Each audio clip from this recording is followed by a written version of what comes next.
ጤና ይስጥልኝ የአዲስ ጆርናል ዩቲዩብ ቻናል ተከታዮቻችን፣ ለዛሬ አንድ ጽሑፍ ይዘንላችሁ መጥተናል። ላይክ፣ ሰብስክራይብ፣ ሼር በማድረግ ሐሳባችሁን ደግሞ ኮሜንት ላይ በማስፈር አብራችሁን ሁኑ።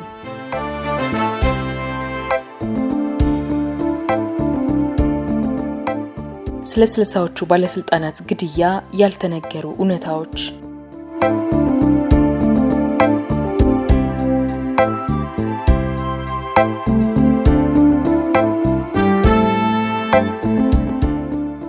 ሺ967 ቀናት ቀናትን ወልደዋል።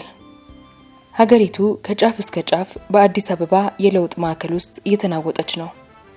ለዘመናት ስትተዳደርባት የቆየችውን ንጉሳዊ አስተዳደር ፈንግሎ በሀገሪቱ ላይ ራሱን መንግስት ያደረገው የወታደራዊ ቡድን ስልጣኑን በህዝብ ለሚመረጠው አካል አስረክቦ ወደ ክፍሉ ከመመለስ ይልቅ ጡንቻውን አፈርጥሞም የምንጨርሰው ስራ አለና እሱን አጠናቀን ነው ወደ ክፍላችን የምንመለሰው በሚል በስውር እግሩን ማደላደል ቀጠለ።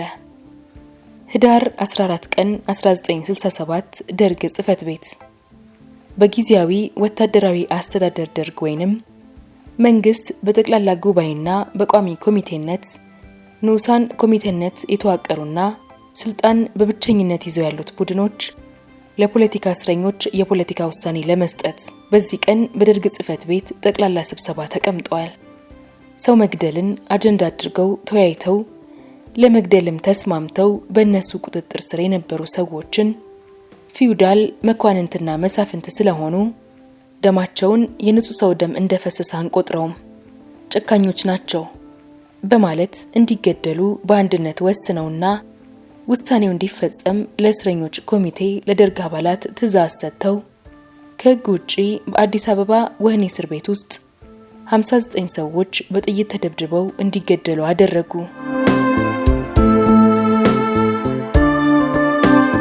ድረ ታሪክ ምንም እንኳን በያሉበት ታድነው እንዲያዙ ሐምሌ 11 ቀን 1966 በሻለቃ መንግስቱ ኃይለማርያም የተፈረመ ትዕዛዝ ቢሰጣቸውም 55ቱ የንጉሱ ከፍተኛ ሚኒስቴሮች፣ ጀነራሎችና ከፍተኛ ኃላፊዎች በፍቃዳቸው እጃቸውን የሰጡ ነበሩ።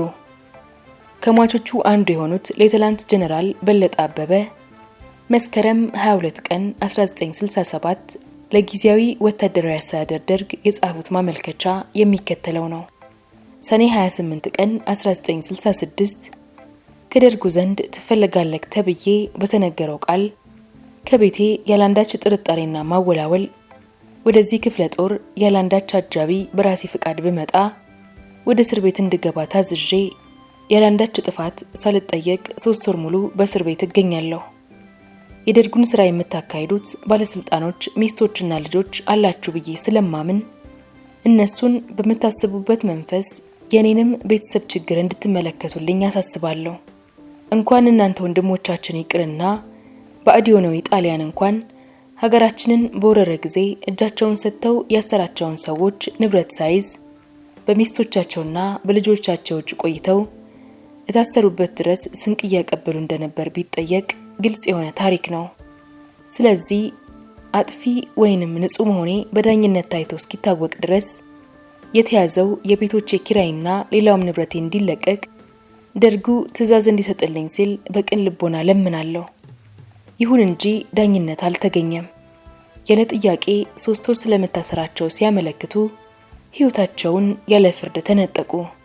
ሌተናንት ኮሎኔል መንግስቱ ኃይለማርያም የቀድሞ ንጉስ ቀዳማዊ ኃይለ ሥላሴን ባለስልጣናት ሰብስበው 4ኛ ክፍለ ጦር ካጎረ በኋላ ጥቅምት 11 ቀን 1967 በሰጠው የንቅናቄ ትዕዛዝ ወደ ታላቁ ቤተ መንግስት እንዲዛወሩ አደረገ። በወሩ ህዳር 14 ቀን 1967 በራሱ ሰብሳቢነት በደርጉ ስብሰባ አዳራሽ ውስጥ ተቀምጦ ከስብሰባው አዳራሽ በታች ምድር ቤትና ሌላም ቦታ ታስረው በነበሩ 59 ሰዎች ላይ የሞት ውሳኔ ጣት በማውጣት ምልክት ሰጥቶና አሰጥቶ አዲስ አበባ ወህኒ ቤት ውስጥ በጥይት ሩምታ አስፈጅቶ ሬሳቸው ላይ ኖራ ነስንሶ አፈር እንዲለብሱ አደረገ። ሟቾች በሰላማዊ መንገድ እጃቸውን የሰጡ በፍርድ ያልተረጋገጠባቸው ንጹሃን ሰዎች ነበሩ። የፈጸሙት ወንጀል ቢኖር በምርመራ ተጣርቶ በህግ መሰረት እንዲመራ መርማሪ ኮሚሽን ተቋቁሞ ነበር። ከመርማሪ ኮሚሽኑ ሊቀመንበር ሌተናንት ኮሎኔል ድጋፉ ማሬ በልዩ ጦር ፍርድ ቤት አቃቤ ሕግ ጽሕፈት ቤት ሹም አድራሻ ተደርጎ ህዳር 11 ቀን 1967 የተጻፈ ደብዳቤ እንደሚከተለው ይነበባል። ከኢትዮጵያ ጊዜያዊ ወታደራዊ አስተዳደር ደርግ ህዳር 6 ቀን 1967 በቁጥር አደቸ 6 23 25 የተጻፈልንን ደብዳቤ እናስታውሳለን። በ1966 የመርማሪ ኮሚሽን አዋጅ አንቀጽ 10 እንደተመለከተው ኮሚሽኑ ስለ ወሎ ድርቅ ረሃብና እልቂት ባደረገው ምርመራ መሰረት ከዚህ ጋር በተያያዘው አባሪ ላይ በተመለከቱት የመንግስት ባለስልጣናት ላይ ተለይቶ የተመለከተው የወንጀል ክስ እንዲቀርብባቸው እናስታውቃለን። አባሪው ላይ ፍርድ ቤት ይቀርባሉ ሲባል በግፍ ያለ ፍርድ ከተገደሉት ውስጥ ጸሐፊ ትእዛዝ አክሊሉ ሀብተወልድ፣ አቶ አካለ ወርቅ ኃይለ ወልድ፣ ጀነራል ከበደ ገብሬ፣ ልጅ እንዳልካቸው መኮንን፣ አቶ ሙላቱ ደበበ፣ ዶክተር ተስፋዬ ገብረግዚ ይገኙበታል። አቶ ሰይፉ ማህተመ ስላሴና ደጃዝማች ካሳ ወልደ ማርያም በሌላ ዙር ከተገደሉት ውስጥ ናቸው። እነዚህ ያለ ፍርድ የተገደሉት ባለስልጣኖች በመርማሪ ኮሚሽን የምርመራ ውጤት መሰረት ይጠየቁበታል የተባለው ወንጀል በ1949 ዓ.ም በወጣው የወንጀለኛ መቅጫ ሕግ ቁጥር 412 የሥራ ግዴታን ተግባር መጣስና ቁጥር 509 ችግር ወይንም ረሃብ እንዲመጣ በማድረግ የሚል ነበር። የመጀመሪያው በ3 ወር፣ ሁለተኛው ከ3 እስከ 10 ዓመት በሚደርስ እስራት የሚያስቀጣም ነበር። የኮሚሽኑ ምርመራ ውጤት የታሰሩትን ባለስልጣናት በከባድ ወንጀል የማያስቀጣቸው መሆኑን የተረዳው ጊዜያዊ ወታደራዊ አስተዳደር ደርግ ዝም ብሎ አልተቀመጠም። ለልዩ ጦር ፍርድ ቤት አቃቤ ሕግ ጽሕፈት ቤት ህዳር 10 ቀን 1967 በጊዜያዊ ወታደራዊ አስተዳደር ደርግ ሁለተኛ ምክትል ሊቀመንበር በሌተናንት ኮሎኔል አጥናፉ አባተ ፊርማ በተላለፈ ትዕዛዝ መርማሪ ኮሚሽን ባዘዘው መሰረት ክስ እንዳይቀጥል ትዕዛዝ ተሰጠ። በአራተኛው ቀን 59 ሚኒስትሮች፣ ጀነራሎች ያለ ፍርድ ተገደሉ። ቢቻል በፍርድ ቢሞቱ ጥሩ ነበር። ሕግ ካልገደላቸው እኛ እንገድላቸዋለን ተባለ። ሆነ። በ59ኙ ከፍተኛ ባለስልጣናት ላይም ማን ይገደል በሚለው ላይ ድምጽ መስጠት ተጀመረ። በስብሰባው ላይ ከጠቅላላ የደርግ አባሎች፣ ከምስራቅ ንዑስ ደርግ አባሎች፣ ከሰሜን ንዑስ ደርግና ከፖሊስ ንዑስ ደርግ በአጠቃላይ 93 ሰዎች ተሰብስበዋል። በዚህ መሰረት የመጀመሪያው ተጠሪ የነበረው ጸሐፊ ትእዛዝ አክሊሉ ሀብተወልድ ስም ሆነ።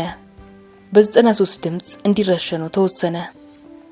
በመቀጠልም እነ ጀነራል ከበደ ገብሬ፣ ሌተናንት ጀነራል ድረሴ ዱባለ፣ ሉላ አስራት ካሳ፣ ጀነራል ሌተናንት አበበ ገመዳ፣ ሪር አድሚራል እስክንድር ደስታ፣ ራስ ደስታ መስፍን ስለሺ ስማቸው እየተጠራ በአብዛኞቹ ላይ 93 ድምጽ ተሰጠ። በዕለቱ በተደረገው ድምጽ አሰጣጥ በ37ቱ ላይ በ93 ድምጽ፣ በሌሎቹ ላይ ከ92 እስከ 51 ድምጽ በሆነ ውሳኔ እንዲረሸኑ ተወሰነ። ቀደም ሲል የደርግ አባላት ቁጥር በተለያዩ ምክንያቶች ቀንሶ 93 ደርሶ ነበር። በዚህ ስብሰባ ላይ የተገኙት 93 ነበሩ። በድምጽ አሰጣጡ ዝርዝር ከፍተኛው ድምጽ በ93 መቆሙ ይታያል። የስብሰባው ቃለ ጉባኤ በወቅቱ የደርግ ዋና ጸሐፊ በነበረው በሟቹ በሻምበል ገብረየስ ወልደሃና መጻፉ በፖሊስ ላብራቶሪ ምርመራ ተረጋግጧል። ስብሰባው እንዴት እንደተጀመረ፣ እንደተመራና እንደተፈጸመ፣ ከደርግ አባላት ውስጥ እነማን እንደተገኙ፣ ምንና እንዴት እንደወሰኑ ምስክሮች ለፍርድ ቤት አስረድተዋል። በደርጉ የስብሰባ ቃለ ጉባኤ ሁለተኛ መዝገብ የሰፈረው የአፈጻጸም ቅደም ተከተል በአይነ ምስክሮችም ተደግፏል።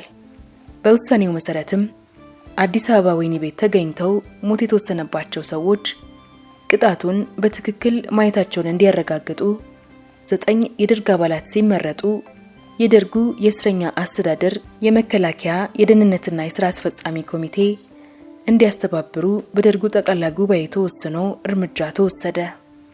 ህዳር 14 ማታ ቅልጥ ባለና የደርግን ወገን ባለየ ተኩስ 59 ጀነራሎችና ሚኒስትሮች ተገደሉ። ለመግደል ከተሰማሩት ወታደሮች ውስጥ 6ቱ ቆሰሉ። ይህ ሁሉ ሲሆን የደርግ አባላት ኮሎኔል መንግስቱ ኃይለማርያምን ጨምሮ ታላቁ ቤተ መንግስት ውስጥ ስብሰባው ሳይበተን ቁጭ ብለው የግድያውን መፈጸም ሪፖርት ይጠብቁ ነበር።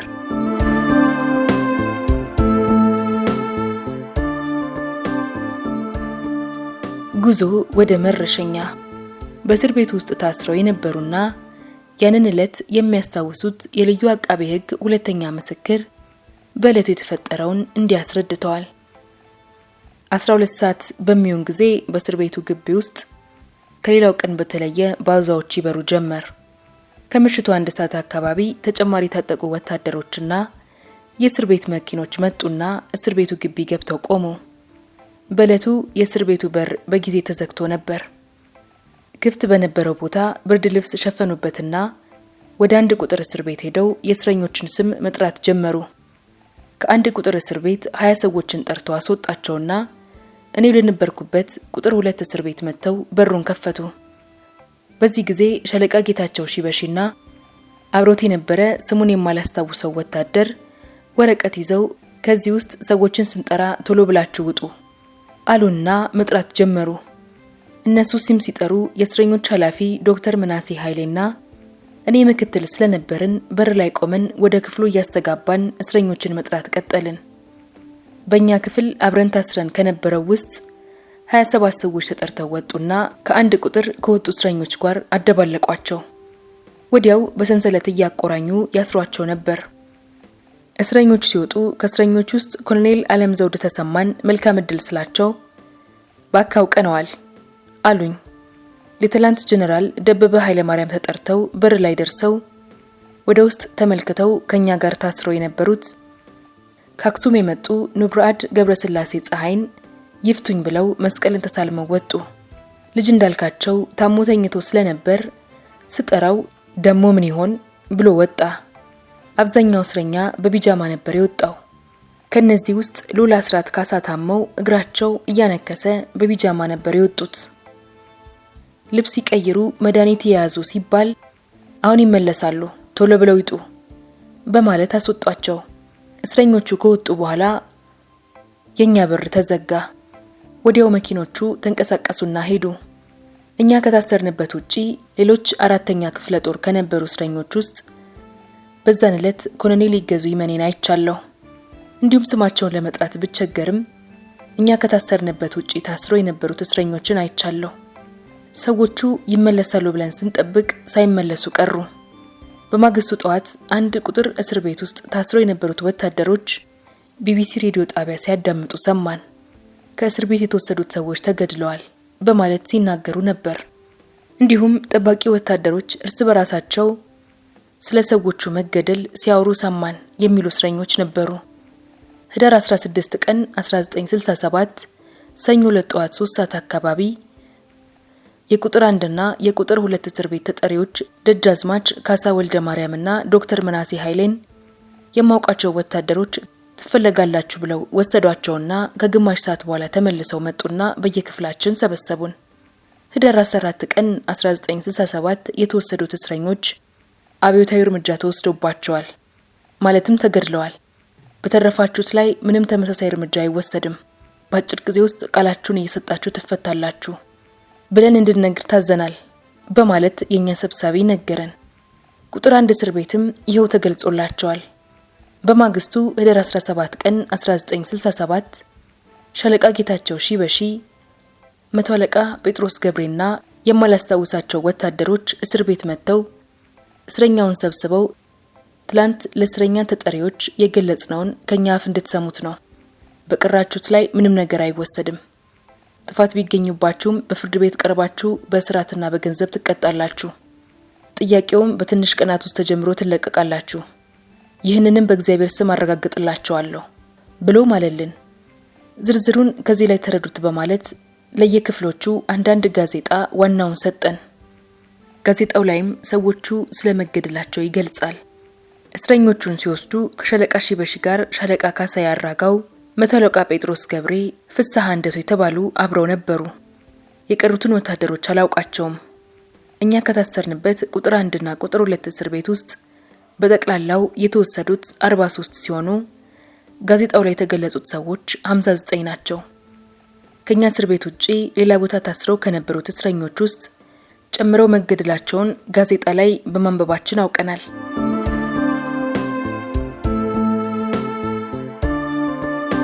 የ60 ሰዎች አስክሬን ደረሰኝ። ምሽቱን በትዕዛዙ መሰረት ሰዎች ተገደሉ። የወህኒ ቤቱ አባል ሻምበል ነጋሽ ማሞ የ60 ሰዎችን አስክሬን ተረክቦ ደረሰኝ ሰጠኝ። 60ኛው በዛን ዕለት ከደርጉ ጋር ተዋግተው ራሳቸውን የገደሉት የጊዜያዊ ወታደራዊ አስተዳደር ደርግ የመጀመሪያው ሊቀመንበር የነበሩት የሌተናንት ጄኔራል አማን ሚካኤል አንዶም አስክሬን ነበር። በግድያው ወቅት በተባራሪ ጥይት የቆሰሉ የደርግ ወገኖች ማንነት ተረጋግጦ በደርጉ የሕክምና መኮንን በመቶ አለቃ እንዳለ ገላን በኩል ሕክምና ተደረገላቸው።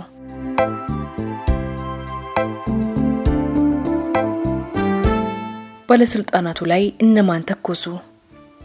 ለደርጉ ኃላፊዎች አዲስ አበባ ወህኒ ቤት ግቢ ውስጥ በአካል ተገኝተው የአጼ ኃይለ ሥላሴን ጀነራሎችና ሚኒስትሮች ተኩሰው የገደሉ የደርግ አባላት ስም ዝርዝርና የተኮሱት የጥይት መጠን በሻለቃ ጌታቸው ሺበሺ ሪፖርት ተደረገ። በዚሁ መሰረት ሻምበል ጌታቸው ሺበሺ 43 ጥይት፣ ሻምበል ተፈራ 32 ጥይት፣ ሻምበል ኃይሌ መለስ 25 ጥይት፣ ባሻ ተፈራ ጃፋር 60 ጥይት፣ 50 አለቃ በቀለ ደጉ 32 ጥይት፣ ፖሊስ ኦፊሰር ሚካኤል 25 ጥይት፣ 50 አለቃ ዳምጤ 16 ጥይት፣ ወታደር ደጀን ያገኘው 40 ጥይት፣ ወታደር ገብረ እግዚአብሔር ብርሃኑ 50 ጥይት፣ ሻለቃ ባሻ ለማ ኮምሳ 7 ጥይት፣ ምክትል 10 አለቃ ግርማ አየለ 3 ጥይት። በፌዴራል ከፍተኛ ፍርድ ቤት ወንጀል መዝገብ ቁጥር 1874401/85 ውስጥ የልዩ አቃቤ ሕግ ማስረጃ የተወሰደ። በግድያው ላይ በጠቅላላው 393 ጥይቶች መተኮሳቸው ተረጋገጠ። ይህ ቁጥር በደርጉ አባላቱ ብቻ የተተኮሰውን የሚያካትት እንጂ በሌሎች ወታደሮች የተተኮሰውን አይጨምርም።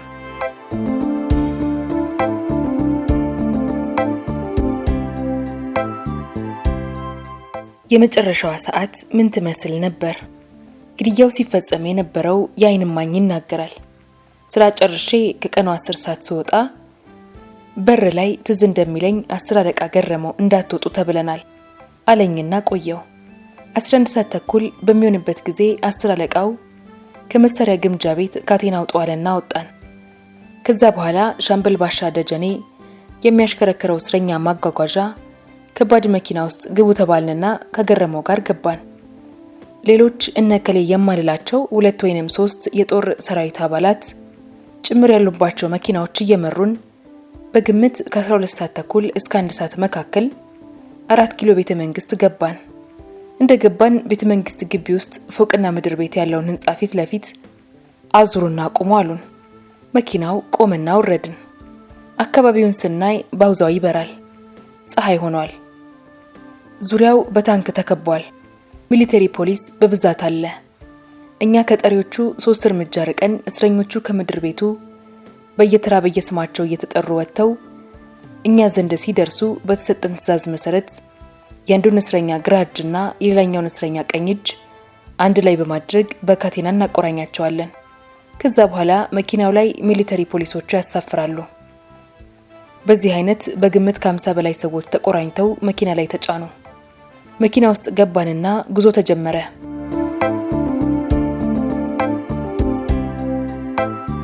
የሟቾቹ ሚኒስትሮችና የጀነራሎች የመጨረሻ ቃል ምን ነበር?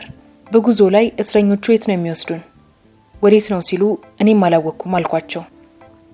ሜክሲኮ አደባባይ ደርሰን ወደ ወህኒ ቤት መስመር መኪናው ሲጠመዘዝ ደስታ ተሰማቸውና ወህኒ ቤት ከገባን ጥሩ ነው፣ ቤተሰቦቻችንም ይጠይቁናል ብለው ተወያዩ። ጉዞ ቀጠለና የአዲስ አበባ ወህኒ ቤት ግቢ በር ተከፍቶ መኪናው እስረኞቹን እንደያዘ ሲገባ በመኪናው መብራት ሳንጃ ያለው መሳሪያ ይዘው የተደረደሩትን ወታደሮች እስረኞች ሲያዩ በመደናገጥ ተወራጩ። ራስ መስፍን ስለሺ ይህ ባሪያ ሊፈጀን ነው፣ ለፍርድ ሳንቀርብ ፍርድ ይታይልን እያሉ ጮሁ። ሌሎቹም ተንጫጩ፣ አስተጋቡ። መኪናው ወደፊት ሄደና ዙሮ ቆመ። እስረኞች ወርደው በሰልፍ መደዳ የህንጻው ግንብ ከኋላቸው ሆነው ቆሙ። የመኪና መብራት ይበራባቸዋል።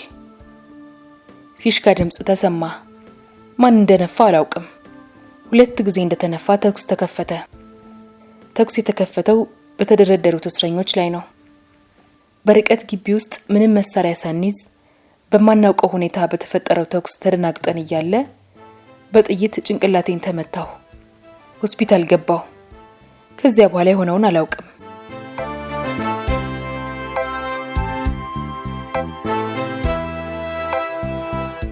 መጀመሪያ እኔን ግደሉኝ። ኮሎኔል ያለምዘውድ ተሰማ።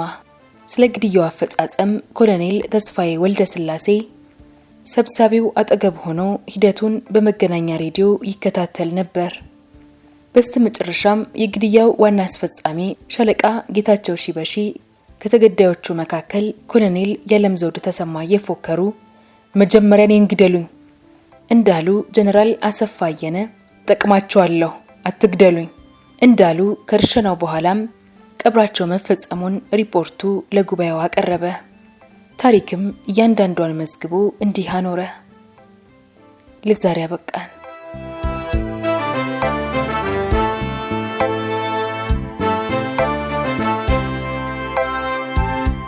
የዛሬ ታሪካችን እንዴት ነበር? ከወደዳችሁት ላይክ አድርጉ። ሐሳባችሁን ኮሜንት ላይ አስቀምጡልን። ሰብስክራይብ ማድረጋችሁንም እንዳትረሱ። በሌላ ጽሑፍ እንገናኛለን።